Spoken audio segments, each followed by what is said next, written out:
चांदवड तालुक्यात गेल्या 3 ते 4 दिवसांपासून अवकाळी बेमोसमी पावसाने शेतीमालाचे नुकसान तर सायंकाळी पाटे येथे 1.5 एकर गहू जळून भस्मसात।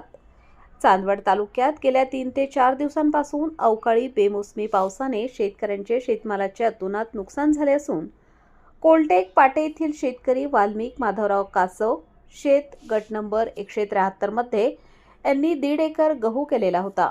मात्र अवकाळी पाऊस झाल्याने शेतकऱ्याच्या शेतामधून इलेक्ट्रिक पोल गेल्याने त्याच्या तारा ह्या लोंबकळत असल्याने त्याचा शॉर्ट सर्किट होऊन त्या गव्हावर ठिणगी पडल्याने गहू पूर्णपणे जळून खाक झाला।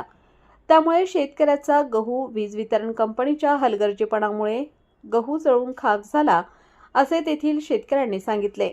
तर या घटनेचा आढावा घेतला डीजे महाराष्ट्र न्यूज चांदवडचे मुख्य संपादक देविदास जाधव यांनी।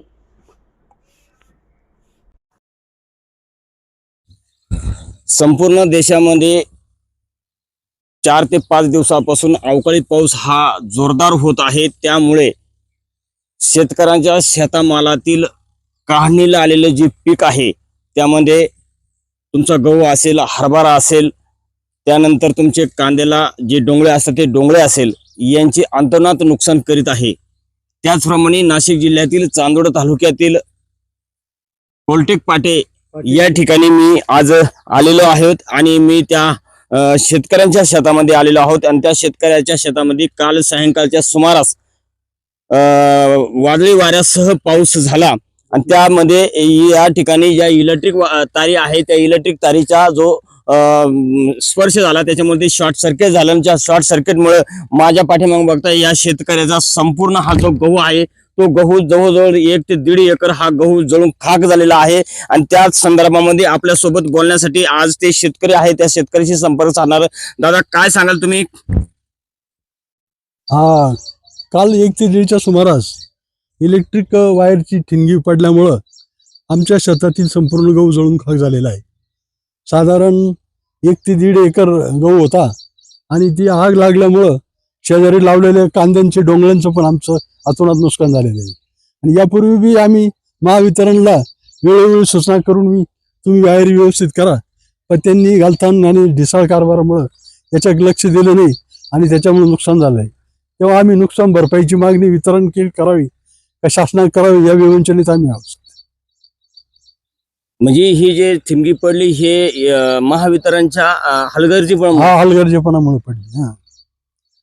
त्याचप्रमाणे या ठिकाणी ज्या गव्हावर ठिणगी पडली इलेक्ट्रिक शॉर्ट सर्किटमुळे ही केवळ आणि केवळ महावितरणच्या हलगर्जीपणामुळे एमएससीबीच्या कर्मचारी असो अधिकारी असो यांच्या हलगर्जीपणामुळे हे गव्हाची जळण्याचा काम झालेला आहे। त्या संदर्भामध्ये या ठिकाणी त्यांनी सांगितले की आम्ही आता कोणाकडे या संदर्भात भरपाई मागावा आणि महावितरण कंपनी आम्हाला भरपाई देईल का, हा मोठा प्रश्न शेतकऱ्यांना पडला आहे।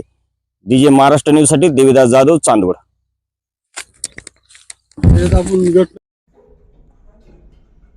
आपल्या जिल्ह्यातील व तालुक्यातील तात्काळ बातम्या व जाहिराती बघण्यासाठी आजच डीजे महाराष्ट्र न्यूज चांदवड या चॅनलला सबस्क्राईब व लाईक करा।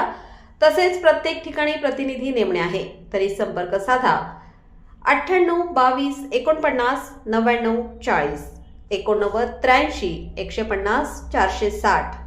मुख्य संपादक देविदास जाधव, चांदवड।